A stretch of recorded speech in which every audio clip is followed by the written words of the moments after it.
অনেকবার আসার পরে দেখা গেল যে আল্লাহ তাবারক ওয়া তাআলার দরবারে আমরা শুকরিয়া আদায় করছি, যিনি আমাদেরকে অনেকবার আসার পরেও সামান্য সময়ের জন্য আমার নামের সাথে পীর সাহেব লেখা থাকার পরেও এই ময়দানে আমাকে কথা বলতে দেওয়া হয়নি।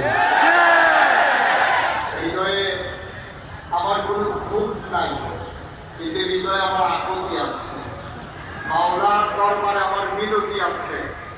আমি দোয়া করি যারা আমাকে কথা বলতে দিল না, এই ময়দান থেকে আমাকে মাহরুম করলো, আপনাদের চাওয়ার বিনিময়ে ময়দান থেকে ওই মানুষগুলো আজকে বিতাড়িত হয়ে গেছে। এটাই হচ্ছে বাস্তবতা।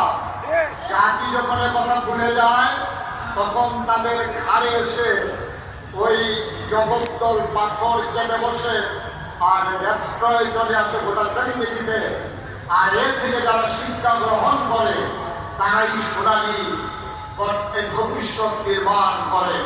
আমরা সোনালী ভবিষ্যতের একজন অগ্রসরী হতে পারি।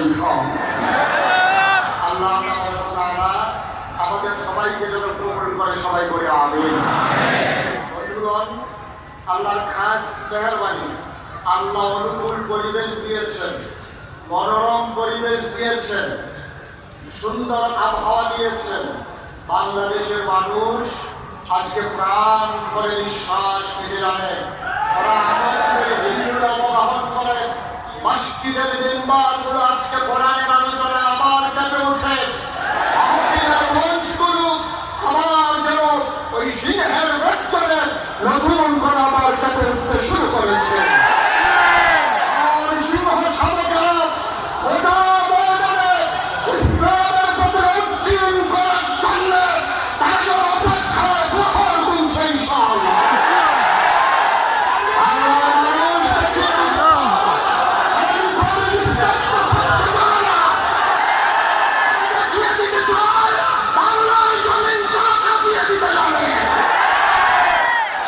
সেই প্রস্তুতি গ্রহণ করার জন্য 19 দিনের সিরাত মাহফিল আমাদের জন্য রসদের ভূমিকা পালন করবে, আমাদের জন্য উজ্জীবন শক্তি হিসাবে পালন করবে। আর সেই সম্পর্কে নবীর জীবনের একটা গুরুত্বপূর্ণ বিষয় সম্পর্কে আলোচনা। ওয়া তৌফিকি ইল্লা বিল্লাহ। আলোচনা কবুল করে সবাই বলে আমিন।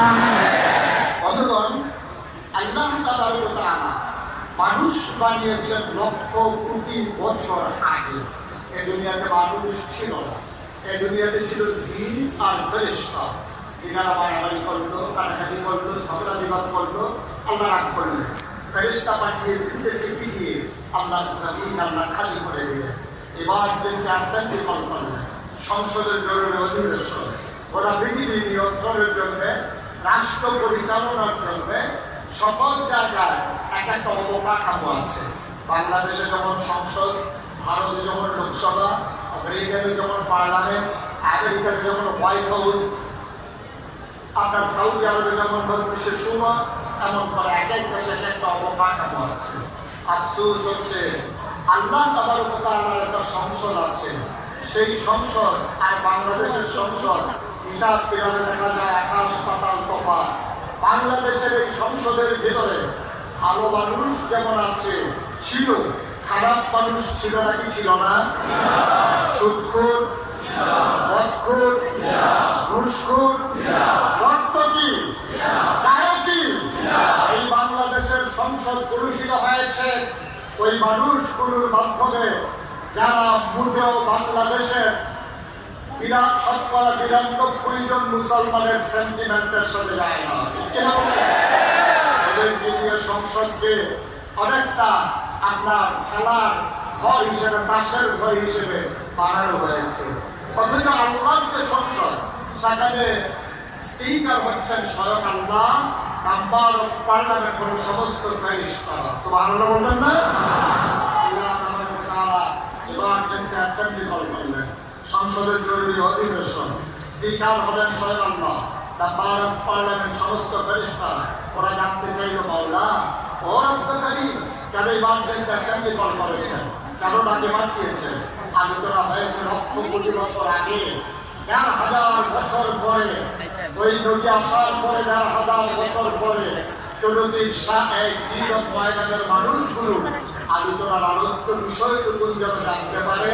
এই জন্য আল্লাহ তাআলার কথা ১,০০০ বছর আগে নবী করিম সাল্লাল্লাহু আলাইহি ওয়াসাল্লামের কাছে কোরআনের মাধ্যমে আলোচনার আলোচ্য বিষয়টুকু তুলে ধরেছেন। সেই বিষয়টি কি ছিল আমরা অনেকেই জানি, অনেকেই পারি। চলেন সবাই মিলে পড়ি। কোরআনের ঢোকার আগে বাইদুল শয়তান থেকে ফেলে হচ্ছে জিবুর রহমান জিবুর রহিম তার নাম করে সবাই পড়ি। আউযু বিল্লাহি মিনাশ শাইতানির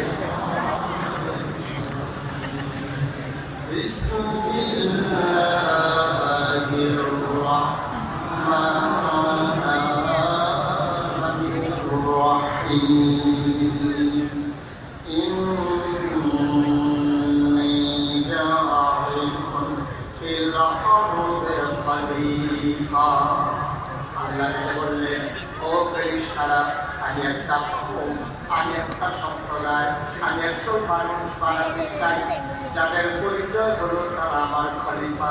সুবহানাল্লাহ। ফেরেশতারা অন্য বানাবেন না, এর আগে মানুষ জিন বানিয়েছেন, মারামারি করলো, কাটাকাটি করলো, ঝগড়া বিবাদ করলো। মানুষ বানাবে না, বলি করবে, মারামারি করবে, কাটাকাটি করবে, ঝগড়া বিবাদ করবে, রক্ত বহিয়ে যাবে, জুলুম করবে, নির্যাতন করবে, আয়নাঘর বানাবে, মানুষ খুন করবে, মানুষ বানাবে। ক্ষমতা একবার খেতে পারলে আর ছাড়তে চাইবে না, ভোটের বাক্স নিয়ে উঠতে দেবে, ভোটের বাক্স নিয়ে উঠতে দেবে। এই নাম্বার আছে নাকি? আমি কুমিল্লা চাকরি নেয় বাস্তিল করতে গিয়ে যখন বললাম যে ভোটের বাক্স নিয়ে উঠতে দেবে, ১১,০০০ না, তোমার বাক্স নিয়ে দৌড়ে দৌড়ি নেবে।